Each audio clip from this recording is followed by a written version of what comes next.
Welcome back to Champion News Talk Radio, brought to you by ChampionNews.net. This is Carol Parisi. Jack Roser and myself are speaking with Representative David Harris, and we were speaking to the Chicago Mercantile Exchange and how businesses are leaving our great state.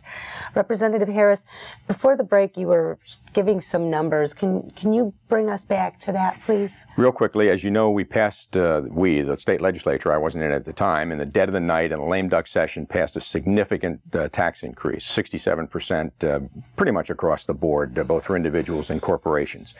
That corporate tax now is one of the 3 or 4 highest in the nation. 67% increase. Yeah. Over what we were. Well on its way to doubling.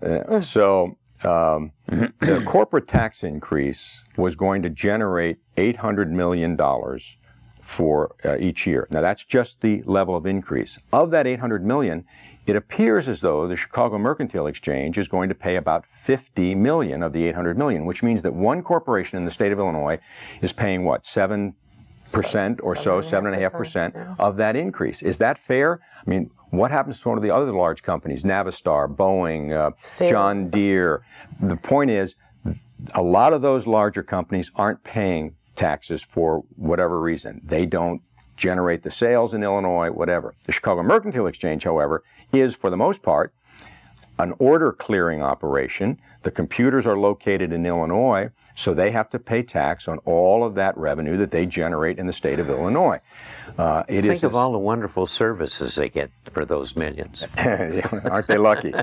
It is a significant enough problem that they have said, hey, we are seriously looking at potentially leaving, and that has been responded to. As a matter of fact, the Speaker of the House and the President of the Senate, Speaker Madigan and President Cullerton, have set up a joint Revenue Committee that the revenue members of the Revenue Committee in the Senate and in the House, and I sit as the Republican spokesperson on the House Revenue Committee, are forming a joint committee to do one thing, and that's to look at corporate taxes in the state of Illinois.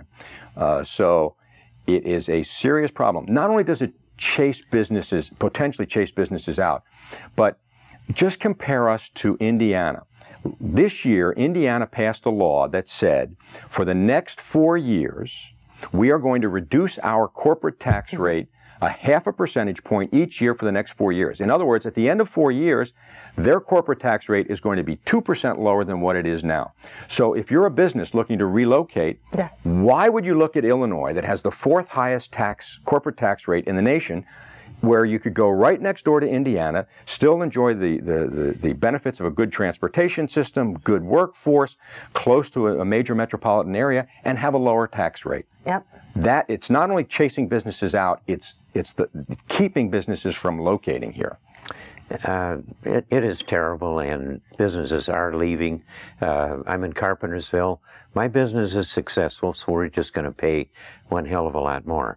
Down the street is Bulk Lift. They've moved their manufacturing facility into Wisconsin. I know another man, a very, very rich man, that does a lot of business in India. He's just plain moved himself to Florida. It goes on and on. People don't have to stay around for this kind of abuse. But that's hurting revenue to the state.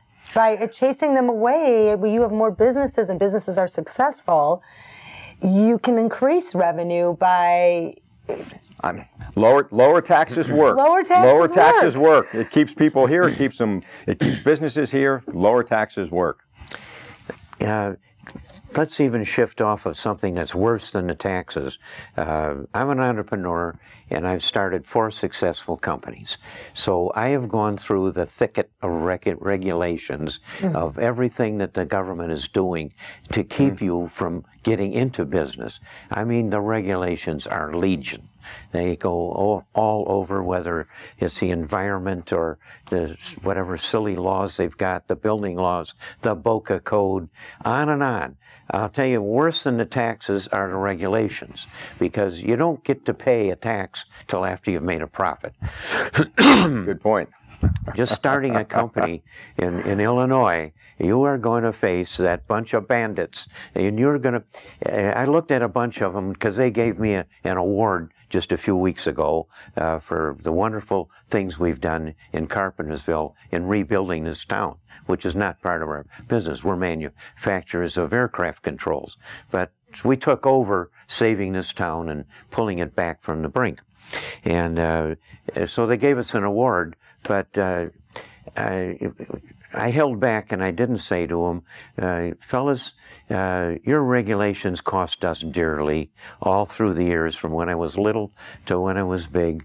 And I look at you guys and I think, I'm paying your salaries and you've tortured me for 40 years with your stinking regulations, impeding a business, on it goes. I'm lucky I was big enough and successful enough to pay all this crap.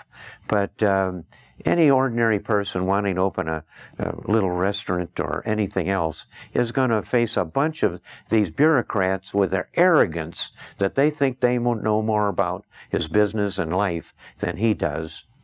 And with their arrogance, they're going to hit him over the head with costly delays and taxes of all sorts, fees for this and that. Believe me, it is a storm of regulations. What it is, it's socialism by a thousand cuts. It's the death of a thousand cuts.